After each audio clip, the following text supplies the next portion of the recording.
만년 샤스.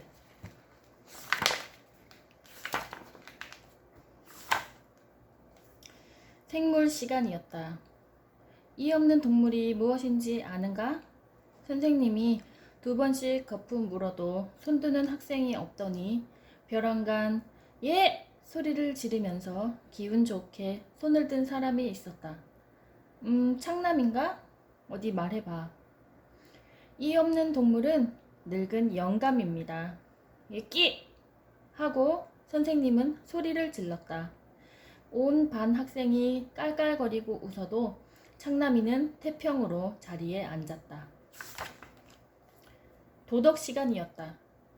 성냥 한 개비의 불을 잘못하여 한 동네 30여 집이 불에 타버렸으니 성냥 단 한 개비라도 무섭게 알고 주의해야 하느니라 하고 열심으로 설명해준 선생님이 제 교실 문 밖도 나가기 전에 한 방울씩 떨어진 빗물이 모여 큰 홍수가 나는 것이니 누구든지 콧물 한 방울이라도 무섭게 알고 주의해 흘려야 하느니라 하고 크게 소리친 학생이 있었다.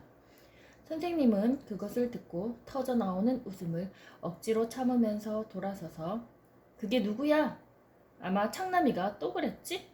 하고 억지로 눈을 크게 떴다. 모든 학생들은 낄낄거리고 웃다가 조용해졌다. 네, 선생님이 안 계신 줄 알고 제가 그랬습니다. 이 다음엔 안 그러죠. 하고 병정같이 벌떡 일어서서 말한 것은 창남이었다. 억지로 골렌 얼굴을 지은 선생님은 기어이 다시 웃고 말았다. 그리고 아무 말 없이 빙그레 웃고는 그냥 나가버렸다. 하하하. 학생들은 일시에 손뼉을 치면서 웃어댔다.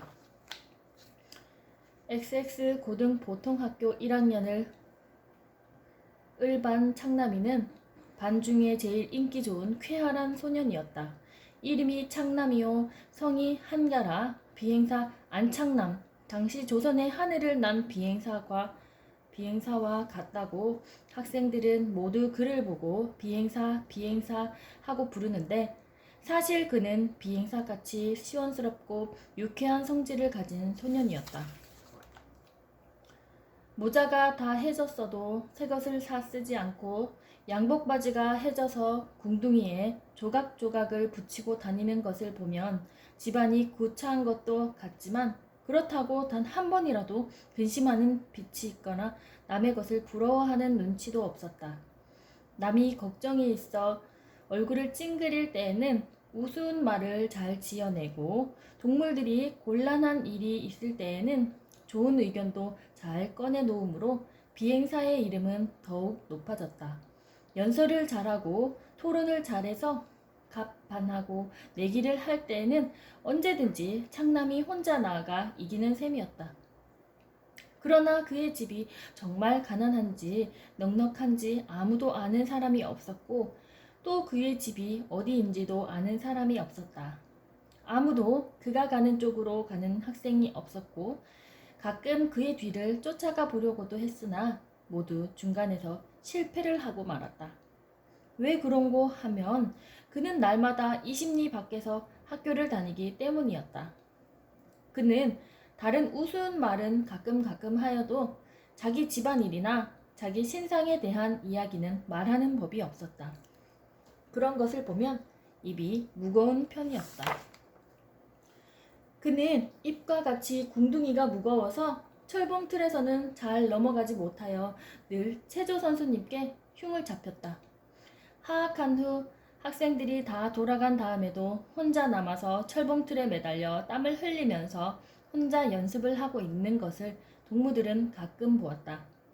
이 애에 비행사가 하악한 후 혼자 남아서 철봉 연습을 하고 있더라.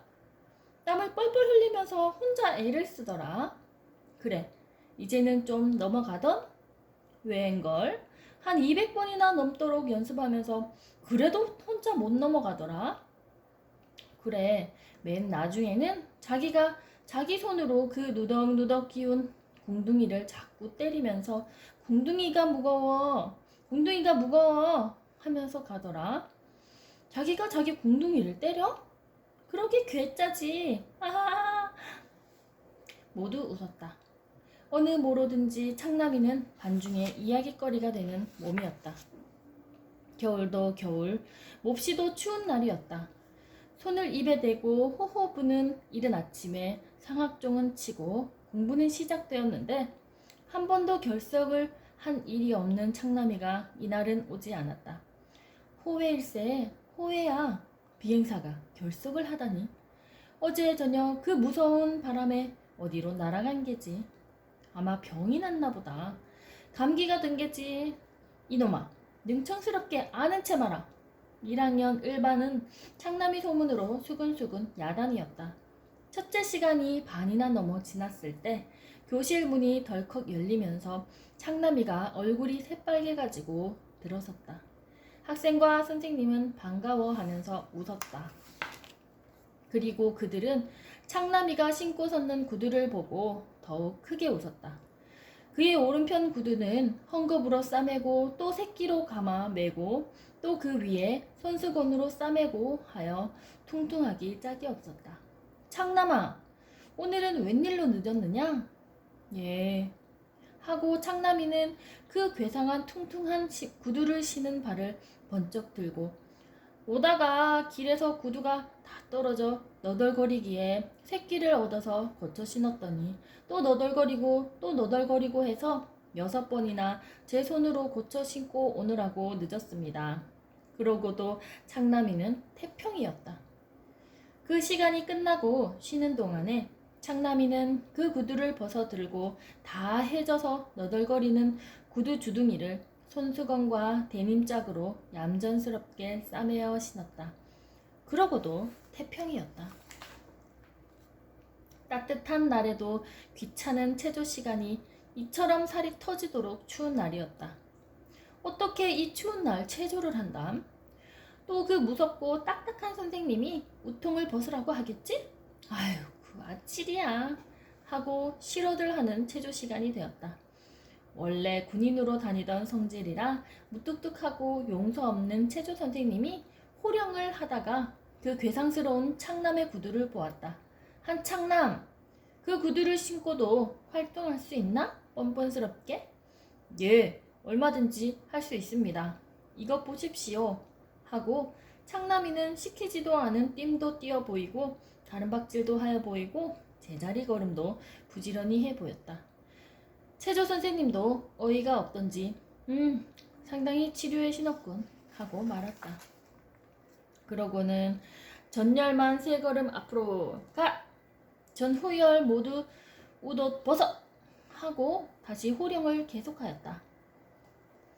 죽기보다 싫어도 체조 선생님의 명령이라 온 반 학생이 일제히 검은 양복 저고리를 벗어 샤스만 입은 채로 이고 선생님까지 벗었는데 다만 한 사람, 창남이만 벗지를 않고 그대로 있었다.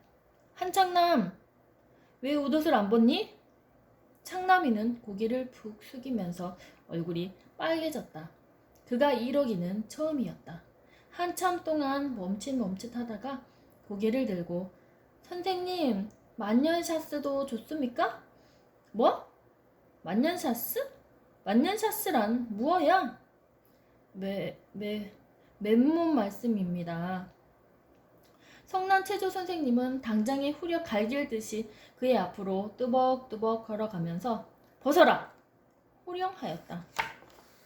창남이는 양복 저고리를 벗었다. 그는 샤스도 적삼도 안 입은 벌거숭이 맨몸이었다. 선생님은 깜짝 놀라고 학생들은 깔깔 웃었다. 한창남, 왜 샤스를 안 입었니? 없어서 못 입었습니다. 그때 선생님의 무섭던 눈에 눈물이 돌았다. 그리고 학생들의 웃음도 갑자기 없어졌다. 가난, 고생. 아, 창남의 집은 그토록 몹시 구차하였던가? 모두 생각하였다. 창남아, 정말 샤스가 없니? 눈물을 씻고 다정히 묻는 소리에 오늘 하고 내일만 없습니다. 모레는 인천서 형님이 올라와서 사줍니다. 그럼 옷을 다시 입어라. 체조 선생님은 다시 물러서서 큰 소리로 한창남은 오늘은 옷을 입고 해도 용서한다. 그리고 학생 제군에게 특별히 할 말이 있으니 제군은 다 한창남 군같이 용감한 사람이 되란 말이다. 누구든지 샤스가 없으면 추운 것은 둘째요. 첫째, 부끄러워서라도 결석이 되더라도 학교에 오지 못할 것이다. 그런데 오늘같이 제일 추운 날 한창남군은 샤스 없이 맨몸, 즉 그 만년 샤스로 학교에 왔단 말이다. 여기 섰는 제군 중에는 샤스를 둘씩 포개 입은 사람도 있을 것이요. 재킷에다 외투까지 입고 온 사람이 있지 않은가. 물론 맨몸으로 나오는 것이 예의는 아니다. 그러나 그 용기와 의기가 좋단 말이다. 한참남군의 의기는 1등이다. 제군도 다 그 의기를 배우란 말이다. 만년샤스. 비행사란 말도 없어지고 그날부터 만년샤스란 말이 온 학교에 퍼져서 만년샤스라고만 부르게 되었다. 그 다음날 만년샤스 창남이가 늦게 오지 않았건만 그가 교문 근처까지 오기가 무섭게 온 학교 학생이 허리가 부러지도록 웃기 시작하였다. 창남이가 오늘은 양복 우쩌고리에 바지를 어쨌는지 얇다랗고 해져 뚫어진 한복 겹바지를 입고 양말도 안 신고 맨발에 집신을 끌고 뚜벅뚜벅 걸어온 까닭이었다. 맨가슴에 양복 저고리, 위는 양복 저고리, 아래는 한복 바지, 그나마 다 떨어진 겹바지, 맨발에 집신, 그 꼴을 하고 20리기를 걸어왔으니 한 길에서는 오죽 웃었으랴. 그러나 당자는 태평이었다. 고아원 학생 같으니 고아원 학생. 바보도 못으로 다니는 아이 같구나. 하고는 떠드는 학생들 틈을 헤치고 체조 선생님이 무슨 일인가 하고 들여다보니까 창남이가 그 꼴이다. 선생님도 놀랐다. 너 양복 바지는 어쨌니? 없어서 못 입고 왔습니다. 어째 그리 없어지느냐? 날마다 한 가지씩 없어진단 말이냐? 예, 그렇게 한 가지, 두 가지씩 없어집니다. 어째서? 예, 하고 침을 삼키고 나서 그저께 저녁에 바람이 몹시 불던 날 저희 동네에 큰 불이 나서 저희 집도 반이나 넘어 탔어요. 그래서 모두 없어졌습니다. 듣기에 하도 딱해서 모두 혀끝을 찼다. 그렇지만 양복 바지는 어저께도 입고 있지 않았니? 불은 그저께 나고 저희 집은 반만이라도 타다가 남아서 세간도 덜어 건졌지만 이웃집이 10여 채나 다 타버려서 동네가 야단들이었어요. 저는 어머니하고 단 2식구만 있는데 집은 반이라도 남았으니까 먹고 잘 것은 넉넉해요. 그런데 동네 사람들이 먹지도 못하고 자지도 못하게 되어서 야단들이에요. 그래 저희 어머니께서는 우리는 먹고 잘 수 있으니까 벌거벗는 것만 면하면 살 수가 있으니 2식구가 당장에 입고 있을 옷 한 벌씩만 남기고는 모두 길거리에 떨고 있는 동네 사람들에게 나눠주라고 하셔서 어머니 옷, 제 옷을 모두 동네 어른들께 드렸습니다. 그리고 양복 바지는 제가 입고 주지 않고 있었는데 저희 집 옆에서 술 장수하던 영감님이 병든 노인이신데 하도 추워 하시기에 보기가 딱해서 어제 저녁에 마저 주고 저는 가을에 입던 해진 겹바지를 꺼내 입었습니다. 모든 학생들은 죽은 듯이 고요하고 고개들이 말없이 수그러졌다. 선생님도 고개를 숙였다. 그래 너는 내가 입을 샤스까지 양말까지 다 벗어주었단 말이냐? 아니요. 양말과 샤스만은 한 벌씩 남겼었는데 저희 어머니가 입었던 옷을 모두 남에게 줘놓고 추워서 벌벌 떠시기에 제가 어머니 제 샤스라도 입으실까요? 했더니 내 샤스도 모두 남주었는데 웬 것이 2벌씩 남았겠니? 하시기에 저는 제가 입고 있는 것 한 벌뿐이면서도 2벌 남았으니 하나는 어머니 입으십시오 하고 입고 있던 것을 어저께 아침에 벗어드렸습니다. 그러니까 내가 먼 길에 학교 가기 추울 텐데 2를 포개 입을 것을 그랬구나 하시면서 받으셨어요. 그리고 아주 발이 시려 하시면서 이애야 창남아 양말도 2켤레가 있느냐 하시기에 신고 있는 건 한 켤레였지만 2켤레 올시다. 하나는 어머니가 신으시지요. 하고 거짓말을 하고 신었던 것을 어제 저녁에 벗어드렸습니다. 저는 그렇게 어머니께 거짓말을 하였습니다. 나쁜 일인 줄 알면서도 거짓말을 하였습니다. 오늘도 아침에 나올 때에 얘야 오늘같이 추운 날 샤스를 하나만 입어서 춥겠구나. 양말을 잘 신고 가거라 하시기에 맨몸 맨발이면서도 예 샤스도 잘 입고 양말도 잘 신었으니까 춥지는 않습니다. 하고 속이고 왔어요. 저는 거짓말쟁이가 됐습니다. 하고 창남이는 고개를 숙였다. 그러나 내가 거짓말을 하더라도 어머니께서 너의 벌거벗은 가슴과 양말 없이 맨발로 집신을 신은 것을 보시고 아실 것이 아니냐. 아, 선생님. 하는 창남이의 소리는 우는 소리같이 떨렸다. 그리고 그의 수구린 얼굴에서 눈물방울이 그의 집신 코에 떨어졌다. 저의 어머니는 제가 8살 되던 해에 눈이 멀으셔서 보지를 못하고 사신답니다. 최조 선생님의 얼굴에는 굴달한 눈물이 흘렀다. 와글와글 하던 그 많은 학생들도 자는 것 같이 고요하고 훌쩍훌쩍 우는 소리만 여기저기서 조용히 들렸다.